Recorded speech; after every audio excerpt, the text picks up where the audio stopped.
Then we find that the principle is of Darurah, which means necessity. Again, I said earlier that necessity is unavoidable, while needs can be avoided. Unavoidable is that I should take minimum requirement for survival, and maybe that is just one piece of bread, 1/4 of a naan, not 5 naans, one piece of meat or one piece of potato, not the whole dish of French fries. What is unavoidable? Secondly, besides that, if I take another few ounces, then I feel more satisfied.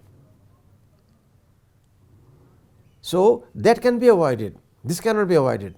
Darurah means not what we use in Urdu, zarurat, everything is zarura, but in fiqh terminology, Darurah means that which is unavoidable. So the Quran tells us very clearly that things which are haram are declared very clearly.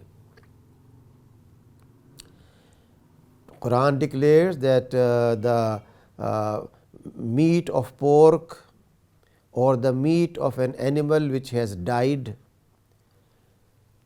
or the meat of animal which has not been slaughtered Islamically is haram.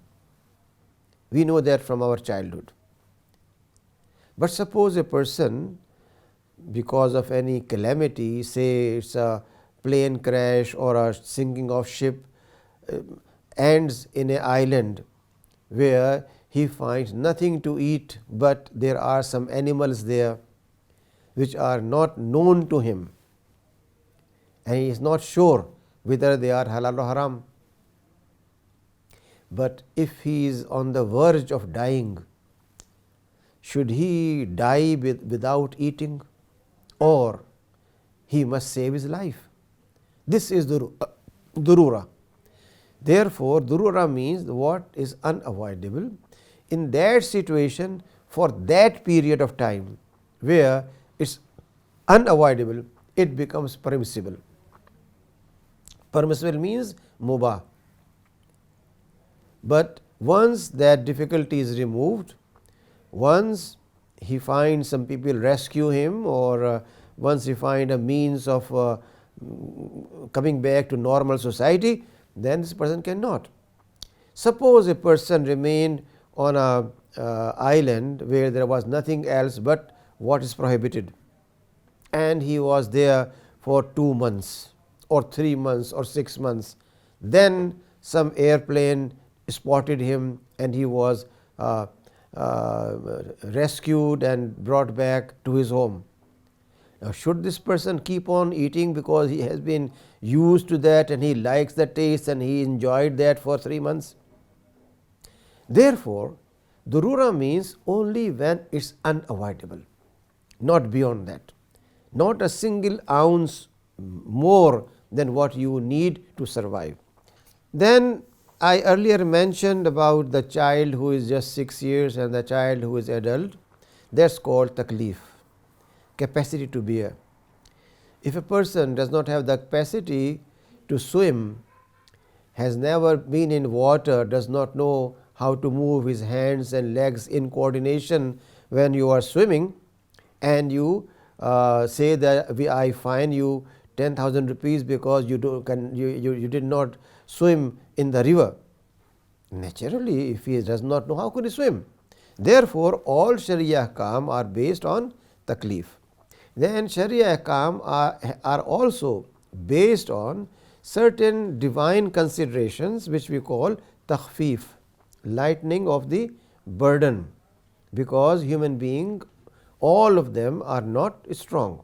So the Quran tells us that the Prophet, peace be upon him, inspire people to make jihad, and if there are 20, they are going to overcome 200.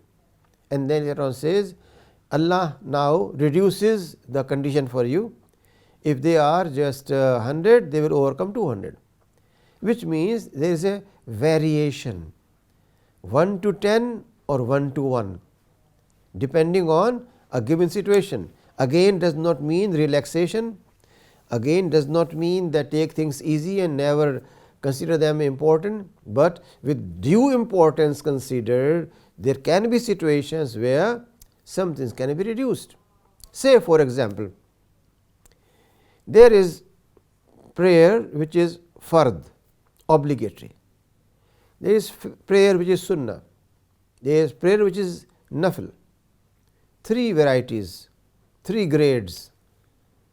Now, if there is an urgency on the part of a surgeon that he has to rush to an OT and the time available is only to attend fard prayer, obligatory prayer in masjid or in his office, and he cannot make sunnah, then he can go and make fard and attend his job, because saving life, as the Quran says, is saving the whole life of humanity.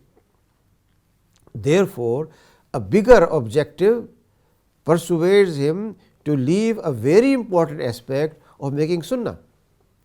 It is not a matter of well, I made fard and Allah knows very well, so it doesn't mind, and then he makes only fard all his life.